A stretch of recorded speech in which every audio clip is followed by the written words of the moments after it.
55 muertos de lado, entonces hay venezolanos, ciertamente también hay cubanos, ya que los cubanos rodeaban la guardia, digamos, de Maduro, entonces esos 55 muertos. Veamos las imágenes de antes y después del complejo de Fuerte Tuna donde estaban. Esto demuestra que es una operación en cierto modo quirúrgica, pero relativa. De todos modos, hubo una fuerte operación de fuerza. Por supuesto. Entonces, ¿destruyeron la totalidad de las capacidades de defensa aérea de Venezuela? Es decir, ¿todos los radares dejaron de funcionar? ¿Todos los lanzadores potenciales y sistemas modernos entregados por Rusia hasta 2018?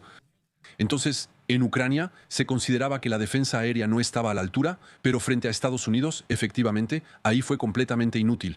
La potencia de intervención es fascinante. En el pequeño manual de los golpistas siempre se sabía que había que tomar la televisión, destruir algunos radares, destruir etcétera. Es un golpe de Estado, pero externo y hecho a mano. El país está ciego. Hoy ya no tienen radares operativos. Si mañana los estadounidenses hacen otra incursión aérea, ni siquiera necesitan enviar bombardeos. Y ahora, esta vez, será barra libre. Así que la verdadera pregunta es, ¿qué van a poder hacer? ¿Por qué hubo tan pocas muertes? Decir que 55 muertos bastaron para destruir toda la defensa aérea de Venezuela no es mucho. Pudo haber habido cientos de ataques en muchos sitios, depósitos de municiones, radares, sistemas de defensa, almacenes y alojamientos militares. Realmente pudieron haber destruido cientos de sitios y matado a miles y miles de personas. Solo hicieron lo necesario para garantizar un asalto sin horario. Lamentablemente había decenas de venezolanos en la zona, pero realmente no necesitaron hacer más. No sé si podemos ver de nuevo las imágenes en 3D, ahí se muestra cómo se construyó el complejo, la operación de descenso en helicóptero. Explíquenos ese momento en el que en helicóptero lograron entrar incluso dentro de esa base. Según las imágenes, hay un asalto aerotransportado con helicópteros CH-47 capaces de transportar hasta 40 comandos equipados. Aterrizan en el techo, bajan en rapel y entran por las ventanas, teniendo un conocimiento muy preciso de en qué lugar va a estar cada guardia, aunque estamos en un entorno que está muy protegido. Contamos con torres de vigilancia y muros de contención realizados mediante descensos en rapel y bajadas desde los techos. Maduro no tuvo tiempo de salir de su habitación para ir a su cuarto fuerte, que funciona como un búnker. La otra imagen muestra fotos creadas por inteligencia artificial, donde él está en la entrada de su panic room y lo atrapan antes. Esa es la versión estadounidense. Estadounidense, pero no logra cerrar la puerta. Que los estadounidenses ya lograron interceptarlo, es decir, estamos hablando claramente de una operación. Fue en menos de 5 minutos, pero los helicópteros hacen ruido. Despertarse rápido y bajar mostró que no había un sistema de alerta funcionando. ¿Cómo se llega a ese nivel de tecnicidad si seguimos la versión oficial? 2200 bombardeos, 2201 helicópteros en acción en la base por un minuto. Seguramente los bombardeos sobre los sitios de defensa más cercanos, seguramente los sitios avanzados que están entre el mar y la capital ya habían sido destruidos desde hace algunos minutos y seguramente ya estaban destruidos. A medida que los helicópteros avanzaban, eso permitía ir dejando ciegos progresivamente. Sin embargo, hay de 10 a 15 minutos de vuelo sobre Venezuela y ninguna alerta llega al presidente, por lo que podemos suponer que las redes de comunicación, incluidos los teléfonos, dejaron de funcionar. Y podemos recordar lo que pasó, por ejemplo, durante la guerra, en la época de Serbia, donde los estadounidenses usaron bombas de grafito que provocaron una especie de chispas, falsos contactos en las líneas eléctricas, y ahí, seguramente, usaron sistemas que permitieron desactivar una cierta cantidad de equipos electrónicos. Su corazón sangra porque usted es un viejo gaullista soberanista francés. Todo eso debe realmente dejarlo por los suelos. Pero yo soy partidario de que se respete el derecho internacional con aquellos que lo respetan. Y cuando tienes a Maduro, que no debería estar ahí y ya no es reconocido como presidente en la Unión Europea, porque a su sucesor, que ganó las elecciones, tuvieron que exfiltrarlo a España. Cuando tienes a Rusia, que viola los territorios ucranianos, nosotros nos prohibimos poder tomar los bienes en algún momento. También hay que restablecer una paridad cuando un país no respeta el derecho internacional. No entiendo por qué deberíamos seguir respetando los tratados. ¿Es un reto para rusos y chinos? Escuchen a Exet, secretario de Guerra de Estados Unidos, se burla de los rusos y dice, teóricamente es su aliado, debieron protegerlo. ¿Dónde estaban los sistemas rusos? Hace 3 noches, en el centro de Caracas, en Venezuela, cerca de 200 de nuestros más grandes estadounidenses fueron al centro de Caracas Parece que las defensas aéreas rusas no funcionaron muy bien, ¿verdad? En el centro de Caracas. Para recuperar a un individuo buscado por la justicia estadounidense sin una sola víctima estadounidense. De hecho, es un golpe en parte contra los rusos. Muy claro y permitido por Ucrania. Recuerdo que en 2022 los ucranianos lograron capturar una decena de radares rusos de última generación, sistemas Pantsir, Buk rusos M3, la última generación. Todo eso, con certeza, fue analizado, se realizó ingeniería inversa y eso permite al sistema de interferencia estadounidense funcionar sin siquiera destruir el radar. Tienen aviones especializados que se llaman EAD-18. Es un avión que va a enviar ondas que corresponden a la onda. El retorno de lo que espera el radar ruso envía una onda, va a percibir lo que le espera, va a ser completamente interferido por una onda que se le parece y eso lo deja totalmente ciego. Por eso es probable que los sistemas rusos no cumplan expectativas, como se ve en Ucrania, Rusia, Siria y ahora Venezuela. Y bueno, por supuesto, este poder estadounidense frente a los rusos se ha multiplicado aún más gracias a la recuperación y el análisis de los equipos que se han perdido en Rusia. Los rusos en parte ridiculizados. Los chinos. Pero la realidad es que Maduro intentaba dar garantías a dos países que eran Rusia y China. Esperaba ser protegido por estos dos países. Y al igual que Siria, Libia y mañana Irán, Venezuela no fue defendido por sus aliados. Y eso a nivel internacional.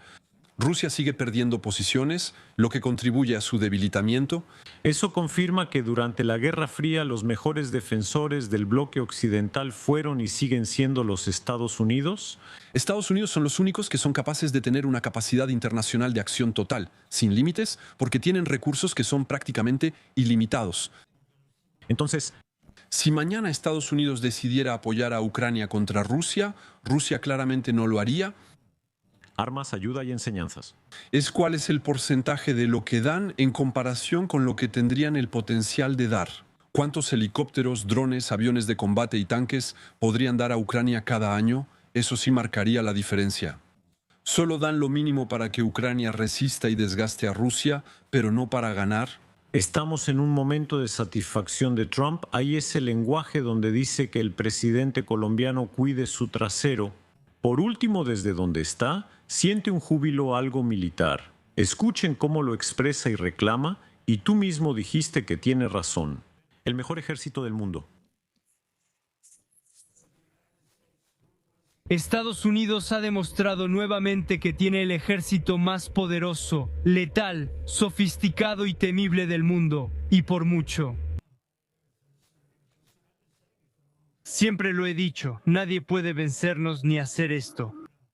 Nadie tiene nuestras armas, nadie tiene la calidad de nuestras armas. Nadie tiene nuestras armas, nadie tiene la calidad de nuestras armas. Eso no es del todo cierto. Tenemos calidad, pero no volumen ni cantidad. Además, carecemos de decenas de portahelicópteros para posicionar frente a Caracas. En calidad, nuestras armas a veces superan a las estadounidenses, incluso en aviones, helicópteros, barcos, misiles y defensa aérea. La verdad es que son muchos y su tecnología es muy avanzada, pero a veces les ganamos por pocos puntos porcentuales. También tienen la posibilidad de desplegar cientos de miles de hombres y eso, efectivamente, ellos son los únicos. Si mañana tuviéramos que enfrentar a Estados Unidos, ¿no podríamos proteger Groenlandia, pero les haríamos daño? Sí, 1000 veces sí. Hoy en día tenemos misiles que alcanzan más lejos que los de ellos, tenemos radares que son capaces de detectar sus aviones furtivos. Aunque europeos disparen a tropas estadounidenses. Espero que afirmemos nuestra soberanía sobre Dinamarca siempre y cuando los daneses y los groenlandeses lo pidan. Y en ese momento, si estamos presentes y los estadounidenses intentan atacarnos, hay que demostrar que estamos ahí. ¿Cómo es creíble eso? Los daneses siguieron comprando F-35, así que le lamieron las botas a los estadounidenses, aunque sabían que los pisoteaban.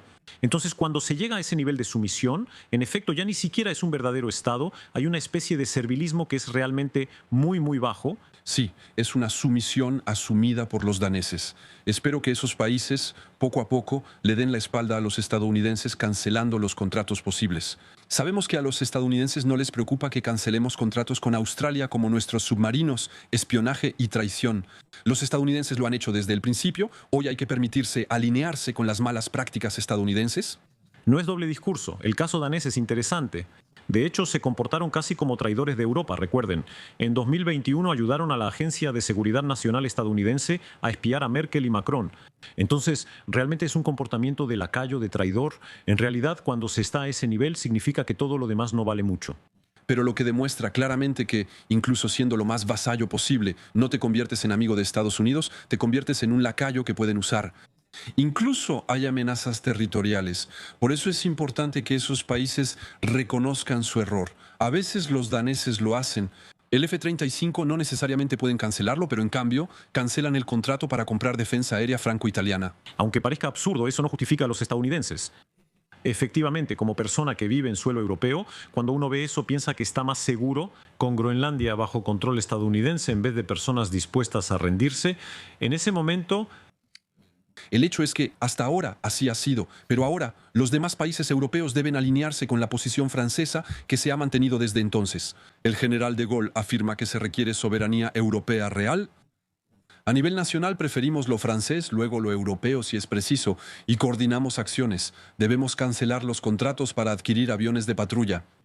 son daneses, ¿por qué no siguen su consejo? Portugal desistió de comprar el F-35 y espero que adquieran el Rafale. España canceló el contrato del F-35. Cuando Emmanuel Macron dice que no imagina a los estadounidenses violando la soberanía danesa, ¿qué quiere decir? El estatus de Groenlandia es el de territorio asociado a la Unión Europea. Es un poco particular, pero sigue siendo Dinamarca. ¿De qué manera Trump se burla de esa mezcla de veleidad y debilidad? Necesitamos Groenlandia para nuestra seguridad nacional y Dinamarca no está en condiciones de garantizarla. ¿Sabe lo que hicieron los daneses para reforzar la seguridad en Groenlandia? Agregaron perros de trineo, es verdad, y pensaron que era una buena idea. Cuando él pregunta por los medios de Groenlandia, profundicemos, ya que usted conoce el tema militar. Hay una base muy importante en Dinamarca, la base de Thule, ahora la han rebautizado con el nombre Inuit de Pitufik. Si los estadounidenses salen de su base y plantan banderas en otro lugar, ¿qué pasa? No pasa gran cosa, pero efectivamente, simplemente porque no tenemos recursos en el lugar, Dinamarca tiene muy pocos recursos. También, una vez más, como en Japón, los estadounidenses prohibieron que los japoneses tuvieran un ejército adecuado. Entonces, hoy en día, nosotros estamos más o menos en la misma situación, salvo que ahora es más por la presión económica que nos han obligado a comprar su equipo. Así que hoy, los daneses tienen que fortalecerse y seguir haciendo ejercicios. Francia todos los años hace ejercicios en Groenlandia. No hay que olvidarlo. Tenemos hombres desplegados allá, tenemos tropas de montaña que están entre las mejores y más experimentadas del mundo. Sabemos enterrarnos en agujeros, sabemos resistir mucho tiempo. Tenemos equipos que podrían hacer sufrir a los estadounidenses, pero hay que ser honestos, no tenemos la posibilidad de resistir un verdadero choque militar con Estados Unidos. No hay que inventarlo, pero tampoco dejar de mantener presencia y fuerza en el lugar. El reto es considerable, ya que en toda la costa de la Federación de Rusia hay bases muy importantes. Movimientos de submarinos nucleares y lanzadores de misiles rusos 501. Entonces, los rusos ya no tienen otra opción hoy en día más que pasar por el norte para acceder al Océano Atlántico, así que necesariamente hay un eje que es por Islandia, Escocia y Groenlandia, donde históricamente pasaban sus aviones y submarinos. En la Marina Nacional mi trabajo era hacer nubes y barreras de boyas.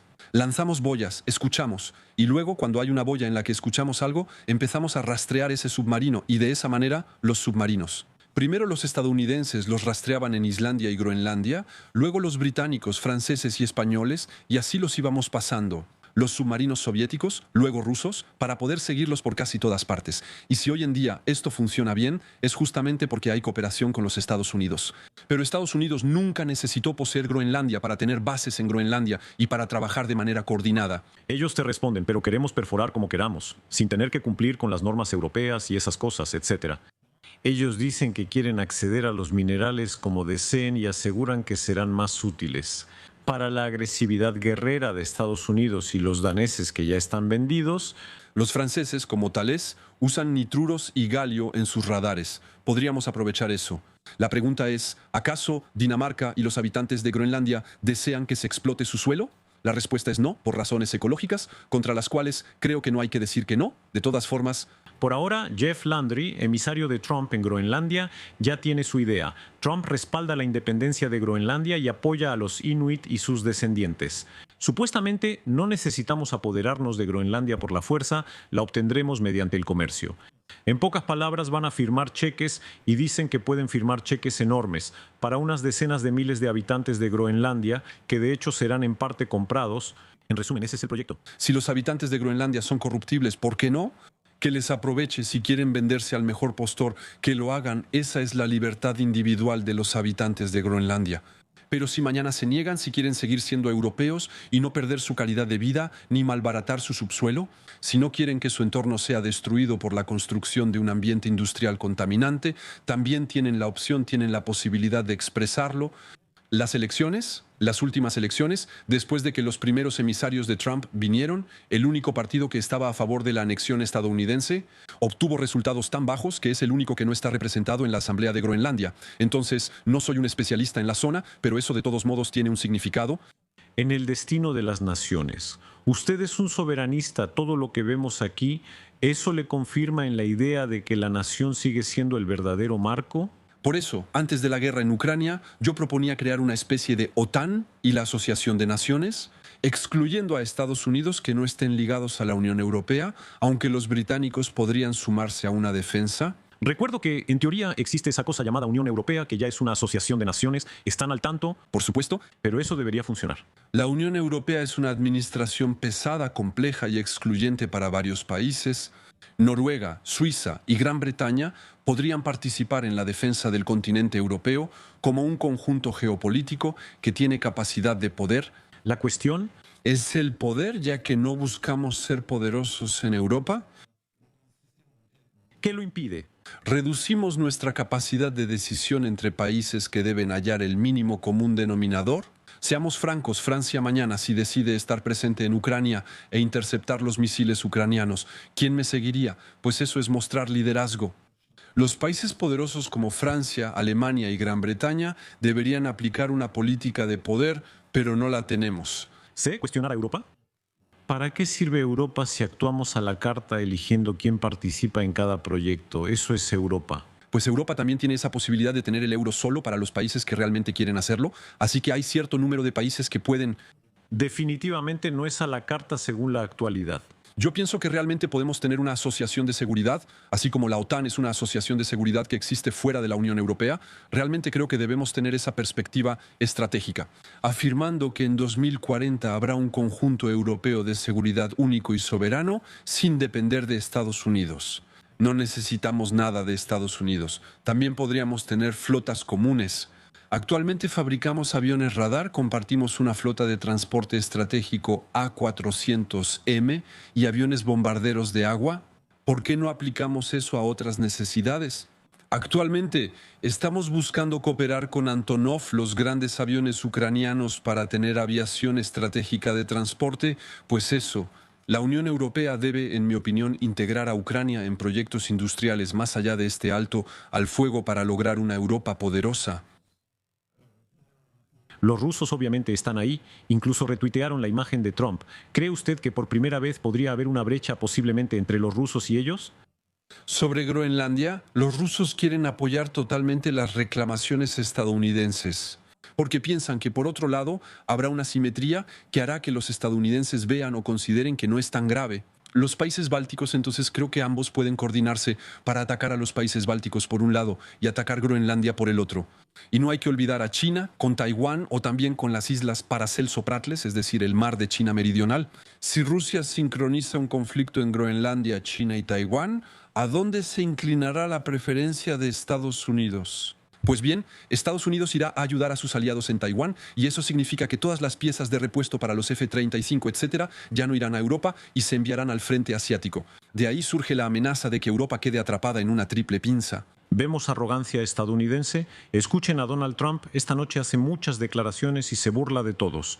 Entonces dice que quiere derrocar a los cubanos y a Colombia, según el Jerusalem Post. Irán sería el siguiente y ataca especialmente a Francia. Hace comentarios irónicos. Hubo gestos amables, Emmanuel Macron fue indulgente. Ahora parece que hay devolución de favores. ¿Piensa que existe un acuerdo de intercambio de buenos gestos? Francia ha sido indulgente. ¿Garantías sobre Maduro? Está muy claro que no podemos darnos el lujo de enojarnos con los estadounidenses, ya que aún no hemos hecho el esfuerzo industrial para recuperar nuestra fuerza. Mientras esperamos deshacernos de los estadounidenses, no debemos enemistarnos con Trump, ya que su personalidad lo convierte en un asunto personal. Y el presidente Macron tiene que hacer tweets para decir que sí, que no está tan mal, que vamos a poder hacer entender que estamos dentro. Debemos confiar en que Trump sea agradecido. Ustedes saben que eso siempre se discute. ¿Ya estamos colonizados por los estadounidenses? Sí, y hay que desdolarizarse, hay que lograr quitar la extraterritorialidad del dólar, lo que hace que hoy deberíamos dejar de usar el dólar.